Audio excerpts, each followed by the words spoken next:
Turn heads and bring the hype with a custom hype chain from Lotwin.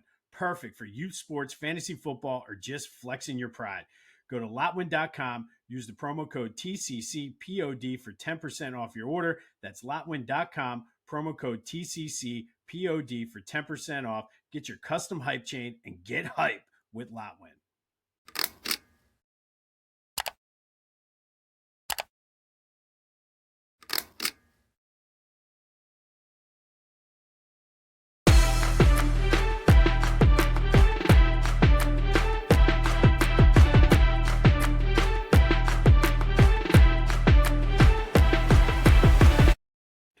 What's up, everyone? Welcome to this day in Philly sports history for July 29th, 2025. I'm your host, Jim Montgomery. Welcome to a Tuesday edition of the podcast. It's going to be hot, steamy, and just flat out disgusting, making me wish for fall. But anyway, it is Tuesday. That means it's time for a little motivation / positivity, brought to you by the Clashing Conferences Sports Fan Network. Go to clashingconferences.com to see how you can join the network and get involved. Always something fun going on. This podcast, This Day in Philly Sports History, is a proud member of the Sports Fan Network. So go to clashingconferences.com, see how you can join today. All right, so this one, I saw this come up a couple times this week, so I'm like, you know what? It's a sign. And as typically, and I don't know if my radar goes up as I'm kind of always thinking about the podcast and ideas and things like this, but a lot of these things speak to me. So I don't know if they're like signs that somebody is saying, hey, you need to do this, or specifically like I'm willing it into existence or whatnot. But this came up a couple times. Seneca is credited with this quote, but we suffer more in imagination than in reality. And you probably have heard different things about this. We had a mantra in my fraternity about the anticipation being worse than the actual thing itself. And we've touched on things like this before. But sometimes we make our own problems, or we make things worse than what they have to be, or take something that really isn't that bad and make it a catastrophe. And I heard this word a few weeks back on the midday show on WIP, but it's almost like we catastrophize our problems and our issues. We exaggerate the potential negative impacts or the outcomes of whatever we're dealing with. And while we should be prepared, and I kind of live by, you know what, expect the worst, hope for the best. I don't think that is what this is saying. I think you always have to be prepared for all scenarios, but that worst case scenario, or the worst, 9 times out of 10 is not going to be as bad as you think it is. And a lot of times it is that anticipation of something happening that really gets us all worked up and worried and nervous. And it's 9 times out of 10, 99 out of 100, it's worse than the actual outcome. And it takes away from us being present in the current moment. And I think that is kind of my key takeaway from this quote about suffering more in imagination than in reality is be prepared, but don't let the worry or the anticipation of what could be, or that catastrophizing of your expected outcome, take away from your preparation. Trust in your preparation. I mean, I know it's funny because of the way it's worked out, but I'm a big believer in trust the process, not what the Sixers did, but just trust the process. Trust that you're going through it. Believe in yourself, believe in your preparation. And just remember that most times we can't control what's to come. So we don't know what's going to come. So to sit there and worry and make it a catastrophe when in reality it's probably not, it takes away from you enjoying the moment. And focus on solutions. And again, be prepared. I'm not saying don't prepare for like a worst case scenario, but don't wallow in what could be if it's going to take away and make your preparation lacking. Don't let your imagination run wild on you, because we suffer more in our imagination and more there than what we do in reality. And just remember, it's going to be okay. Trust your process. Trust what you have done to get to that moment. So I thought that was good. It kind of sticks with our theme of not necessarily dwelling on the past or dwelling on what could be. But we kind of have a thing in my family where it's one day at a time. Nothing you do can bring back yesterday, and tomorrow will get here when it gets here. So focus on today and don't let your imagination run wild. So hopefully you can take that through your weeks and get something out of it. Like I said, a lot of these, I don't plan the Tuesdays ahead. It kind of is the ebbs and flows of my life. And for whatever reason, this came up a couple times in the past week. So I figured, hey, why not share it with all of you? So we suffer more in imagination than we do in reality. Take that through your weeks as you go on and be productive, be positive, and get motivated. All right, let's do some quick housekeeping. As you can see, if you're watching on video, rookie mistake yesterday. Kids were messing around in my office, messed with the focus and the zoom on my camera. Didn't even think to check that. But here we are, back in clear. Rookie mistake.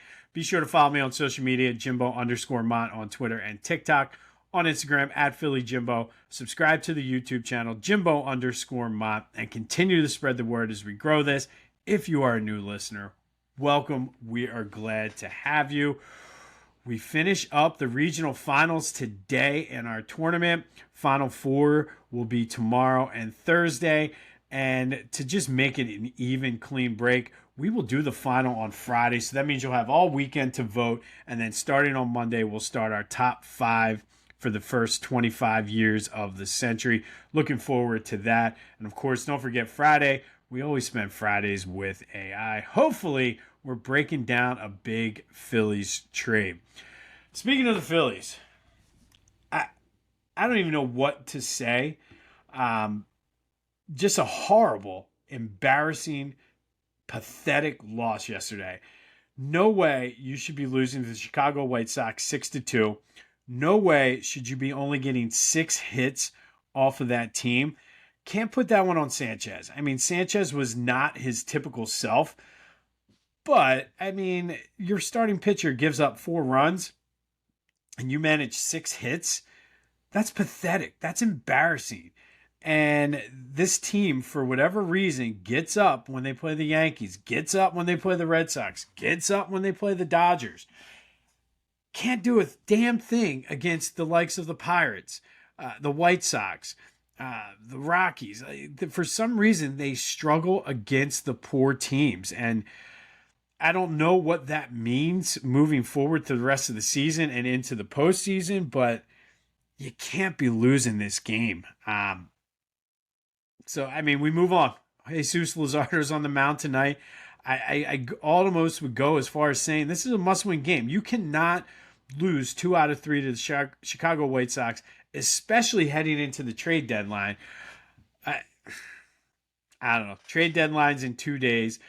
So many rumors. It's hard to keep up. Guys are getting knocked off of the list. The closer for Cleveland now is or not suspended, but on paid leave for allegedly gambling. Suarez from the Diamondbacks got hit in the hand last night. It's going to be brutal. They need to do something. So, Dave, the ball is in your court. The other big story yesterday was Bryce Harper versus Rob Manfred. The story was leaked and came out that went toe-to-toe with him and said, get the F out of our clubhouse when he started talking about a salary cap. And I'm kind of torn on this. And typically, I think a lot of the owners in all of the professional sports are just greedy and are trying to maximize their dollar. And I get that from their standpoint. I also get the player's standpoint. Like they don't want a salary cap. They want to be able to earn as much as they can. However, for every Bryce Harper, for every Shohei Ohtani, for every Juan Soto, for every Aaron Judge, there are like 5 guys that are just journeymen, the guys that come off the bench, the guys that are just trying to make a name for themselves. Where do they fit in? And I do agree that there needs to be a salary floor. It's an absolute travesty what's happening out in Pittsburgh. They have probably one of the most beautiful stadiums in the league, any sport, and they're penny pitchers. They do not keep their players. They don't pay their players. Paul Skeens is going to be out of there soon. O'Neal Cruz is likely going to be dealt at some point, and it's a travesty. So I do think there should be a salary floor. And I'm torn on this because salary cap means that the players are capped with really what they can earn, but it is getting to the point where it's out of hand. And I don't know. I'm not a salary cap expert. I don't claim to be. I'm not an agent or anything like that. But there has to be some happy medium in there. But I mean, I guess kudos to Bryce for standing up.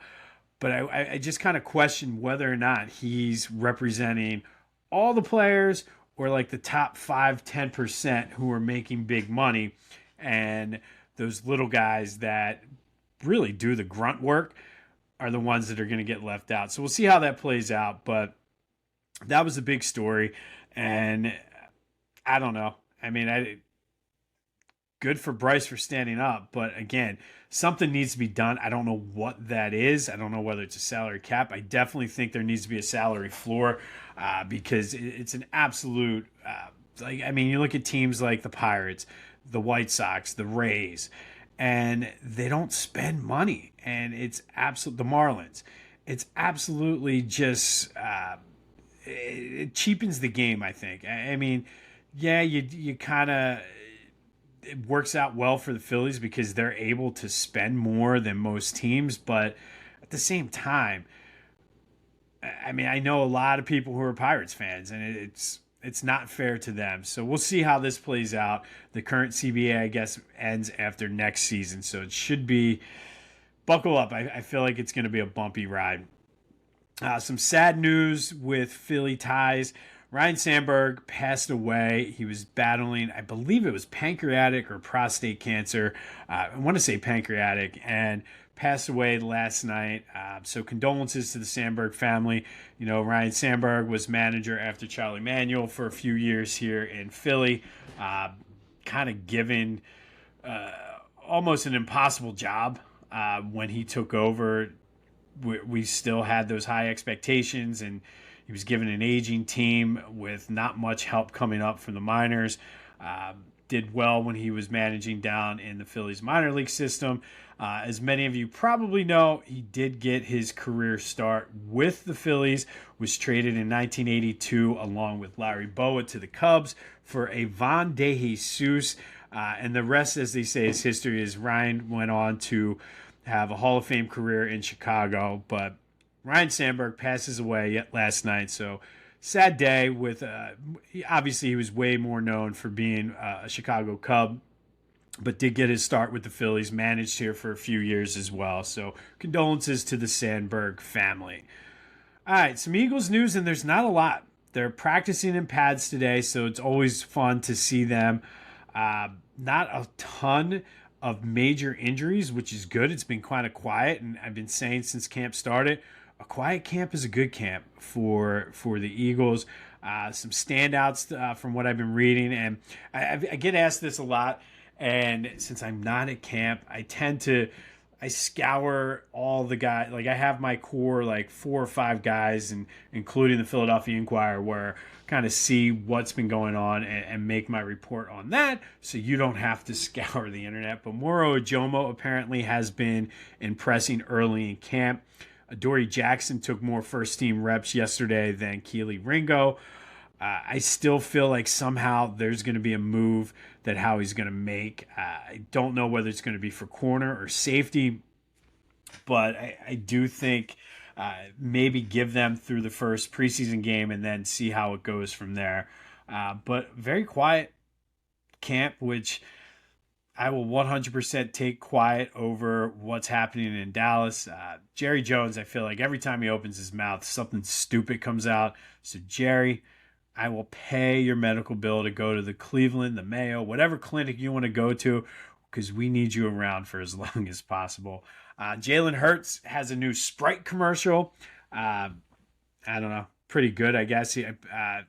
Which I find this hard to believe, but thinking back, it's mostly NBA players who are sponsored by Sprite. Jalen's one of the first NFL players to do it.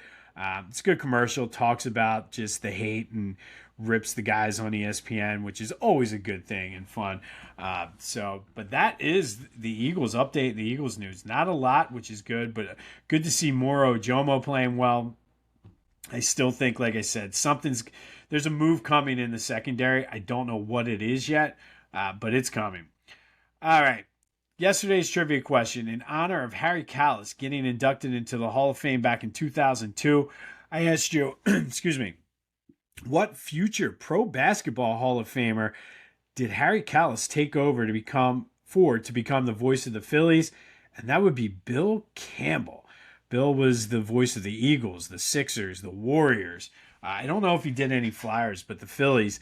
But he is in the Basketball Hall of Fame for his work with the Philadelphia Warriors. And the bonus question: what team did Harry come from? That would be the Houston Astros. He came from Houston. It coincided with the opening of the Vet. He stayed there his entire career. Was the last guy to pull a number down. So Harry Kalas, the voice of the Phillies, took over for legend Bill Campbell when he came in 1971. Want to show off your Philly pride without saying a word? Philly Goat has you covered. From tees, hoodies, shoes, and hats, their gear screams Philly louder than an Eagles fan at the Vet. Whether you're tailgating in South Philly or trying to flex down the Jersey Shore, do it in style. Hit up phillygoat.com, use the promo code Jim Montgomery, and get 10% off your order. Philly Goat, because being Philly ain't a choice, it's a way of life. Go Birds! All right, July 29th. Lots of walk-off moments here for the Phillies. Let's first go back to 1984. Phillies beat the Expos 6-4 when Len Matuszek hit a 2-run homer in the bottom of the ninth in a game in which Juan and Von Hayes led off the game with back-to-back homers. I believe it was the first time in Phillies history that they led off a game with back-to-back homers. Von Hayes added another solo shot in the fifth. Larry Anderson, during his first stint with the Phillies, came in and blew the save, but Kevin Gross got the win as Len Matuszek was the hero, hitting a 2-run shot in the bottom of the ninth to walk it off for the Phillies as they beat the Expos 6-4. And then we go to 2021. Phillies split a doubleheader with the Nationals. They lost Game 1 3-1, but won Game 2 11-8 when Brad Miller hit a walk-off grand slam in the bottom of the eighth. More on that in a minute. But Miller was only playing in the game because Bryce Harper was having back spasms. Phillies fell behind 4-0 in the first inning, and then Christopher Sanchez just was not good on this day. He only pitched a third of an inning. Phillies were down 7-0. Now, how do you have a walk-off grand slam in the eighth inning? Well, in 2021, they were still playing COVID rules where doubleheaders were 7 innings. They did that to kind of mitigate in case players missed time for COVID and things like that. So the doubleheader was only 7 innings. Phillies did come back to tie this game in the bottom of the seventh, and then Brad Miller was the hero in the bottom of the eighth. It was the Phillies' first walk-off grand slam in extra innings in team history, even though it was the eighth inning. So Brad Miller walked it off on this day in 2021, and then Len Matuszek walked it off on this day in 1984. Phillies win both games on this day in 1984, and then in 2021 they split the doubleheader with the Nationals.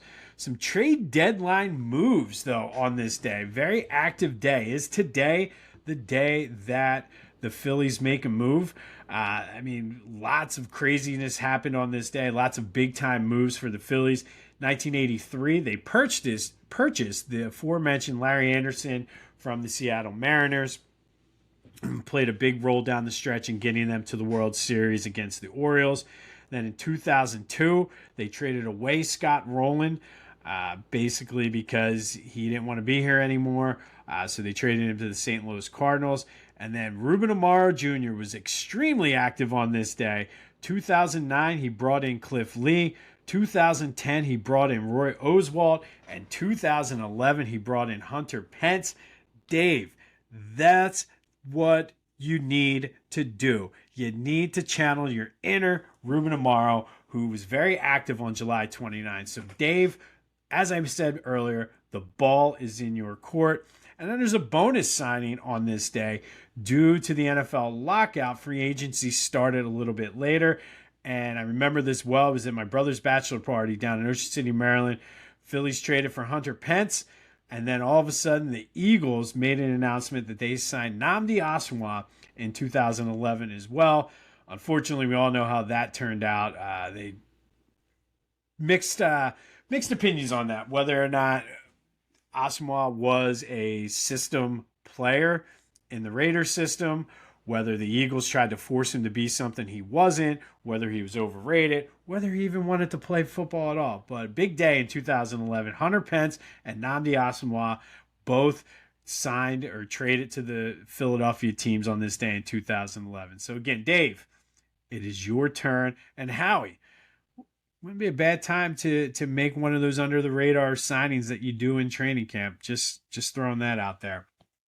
All right.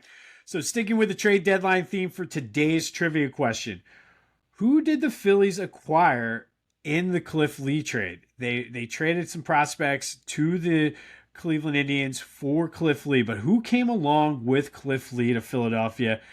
Stayed with the Phillies for a little bit, played a big role in that 2011 stretch run as well. So who came over from Cleveland with Cliff Lee? Hit me up on any of my social media with that.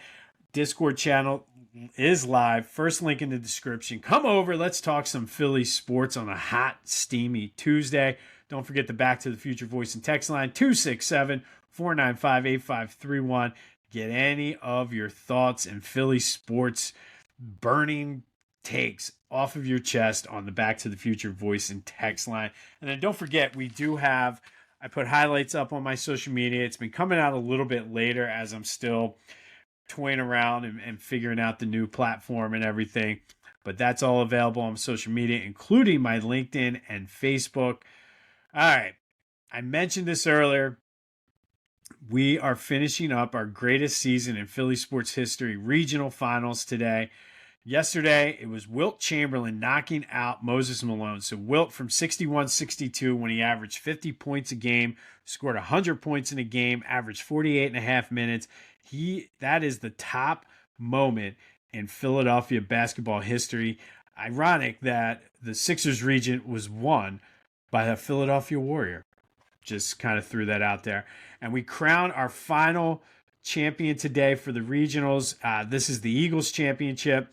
And this one's going to be another tough one. Saquon Barkley is the number 1 seed, taking on Reggie White, the number 2 seed.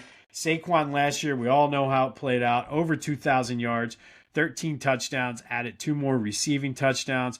Pro Bowler, All-Pro, Offensive Player of the Year, averaged an outstanding 125 yards per game. Went over 200 yards twice, both against the Rams, once in the postseason, once in the regular season. Added almost another 500 rushing yards in the playoffs, including 5 touchdowns as the Eagles win Super Bowl 59. Taking on Reggie White in 1987, who was just dominant. 21 sacks in 12 games due to the NFL players' strike. Pro Bowler, All-Pro, Defensive Player of the Year, added 4 forced fumbles and a touchdown. So much like the Phillies, we have the greatest offensive season in Eagles history versus the greatest defensive season in Eagles history. Which one do you go with? I mean, I'm torn on this one. I mean, if you add in team success, I think you have to go Barkley. But from a pure statistical standpoint, there's no way Reggie White. It's one of the best defensive seasons ever in the history of the NFL, let alone Eagles or Philadelphia sports history. So who do you got? Saquon from last year, Reggie from 1987. Get that vote in any way you can. Back to the Future voice and text line, Discord channel, social media. Get it in. Text me, smoke signals, carrier pigeons, Pony Express, whatever you got to do. Get that vote in. Don't forget to subscribe wherever you're listening or watching this. Leave a comment, review, rate it, all that good stuff. Let's outsmart the algorithm as we're trying to grow this thing. Don't forget, the Eagles pregame show is coming soon. Hopefully I'll have details on that within the next coming weeks. And then don't forget, it's still summertime. If you're going down to the Jersey Shore, go to beachcaddy.app, use the promo code Jimbo to take 15% off your move-in, move-out service as well as your beach cart rental. But beachcaddy.app, promo code Jimbo. Take the stress out of your Jersey Shore vacation. But get that vote in. Get the vote in before you go to Beach Caddy. Saquon from 2024, Reggie from 87. Man, tough one.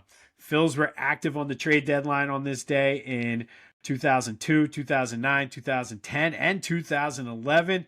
What does Dave Dombrowski have up his sleeve? I'll be refreshing Twitter every 5 minutes today, looking for rumors or any kind of nugget or tidbit I can.